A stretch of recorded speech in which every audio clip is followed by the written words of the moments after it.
থেকে কথা বলবো প্রতিনিধি মৈত্রেয়ীর সঙ্গে। মৈত্রেয়ী, কি খবর রয়েছে? দেখো, এখনো পর্যন্ত নির্বাচন কমিশন সূত্রে আমরা যেটা জানতে পারছি, প্রিয়াঙ্কা গান্ধী ভাড্রা তিনি ওয়েনার থেকে 25,000-এরও বেশি ভোটে এই মুহূর্তে লিড করছেন। তার মোট প্রাপ্ত ভোট এখনো পর্যন্ত 35,091 এবং তার নিয়ারেস্ট যারা কন্টেন্ডার অর্থাৎ কমিউনিস্ট পার্টি অফ ইন্ডিয়ার যিনি প্রার্থী তিনি পেয়েছেন মাত্র 9,555 ভোট। ফলে এই মুহূর্তে প্রায় 25,500-এরও বেশি ভোটে এই মুহূর্তে লিড করছেন প্রিয়াঙ্কা গান্ধী ভাড্রা।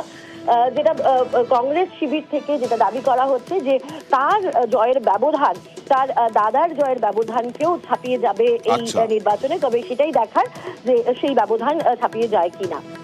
দাদার ব্যবধানকেও ছাপিয়ে যেতে পারে। এই প্রথম একেবারে সরাসরি নির্বাচনের লড়াইয়ে প্রিয়াঙ্কা গান্ধী ভাড্রা, এবং তিনি এখনো পর্যন্ত এগিয়ে 25,000 ভোটে।